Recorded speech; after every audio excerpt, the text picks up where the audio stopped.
So you can go down here actually, and okay, I can hear the echo. It's just, I think this is really interesting. We've been here before.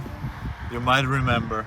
It's a really steep one. It's with the Pioneer Rock, and we didn't go all the way up. We stopped at the first viewpoint. Today we're doing it all the way, and I think it would be that mountain. It's like 600 meters elevation. It's gonna be a tough one. Same view as 2-3 weeks ago in one of the last videos. Incredible view already. Last time we stopped here, this time we're going up there. It'll be a fun one. The view from here is great already. It's very muddy, but oh wow. We finally reached the top. It was 3.1 kilometers, so that sign was straight up a lie. But that's alright, we still made it. The view is spectacular, and yeah, just enjoy the view. Now get out of your way.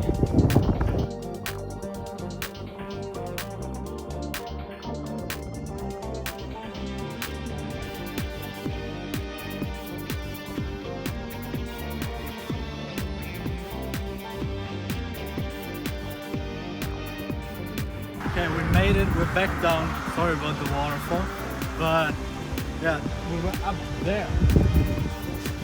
Crazy to see that. It really puts into perspective after you did it.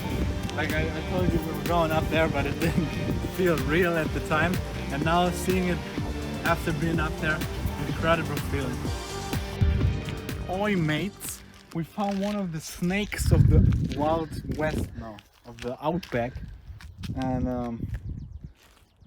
well, this is not some Steve Irwin video. I won't go and touch that snake, but yeah, it's the second wild snake we found today. The first one was really small, but that one just in the middle of the road almost attacked us. It's been a while since the snake encounter, but it hasn't left my mind, and I was thinking, why did the snake cross the road? But I don't know. That's his business. We reached the end of the trail and someone left 2 bananas. You can barbecue over there. It's a very nice lake. There's all kinds of tools around here which you can use. Very cute. Welcome back to the History Channel. Unexpectedly, I'd say. So this is another bunker we found, and we can actually go in.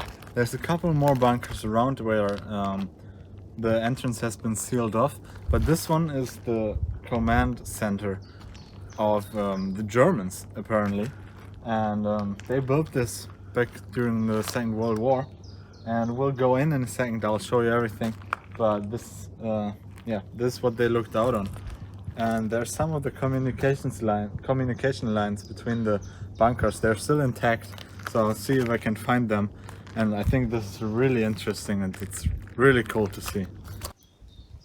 This is what it looks like from the other side. The doors obviously have been removed, but I'm not sure you can go down into the bunker, but we'll go up to the command hub, or the outlook.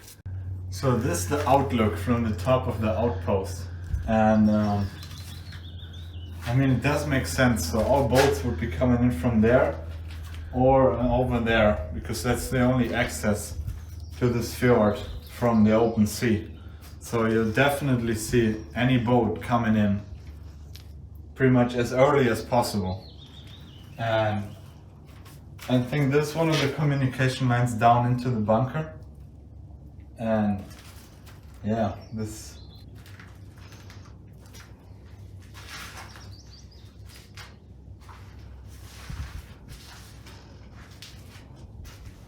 So you can go down here actually, and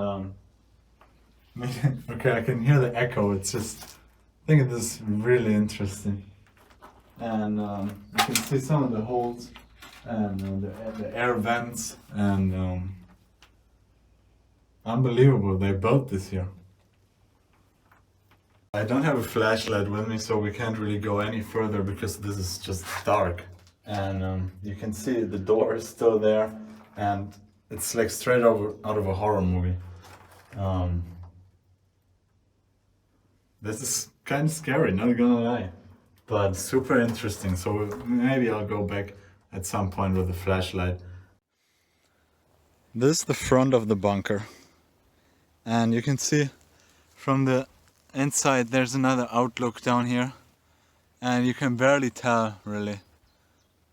And that must be the room behind the door we saw on the inside. And then when we go up there, that's where we were in the last video. Hey, so this place is really interesting. A lot of great history too, but we'll start with the now. So this is Norway's second largest gas field. And well, you can see how huge that is. But on the picture here you can see there's a lot more even underwater. So this is all underwater here, and this is the station up there. And before this was a gas field, it was a whaling station apparently.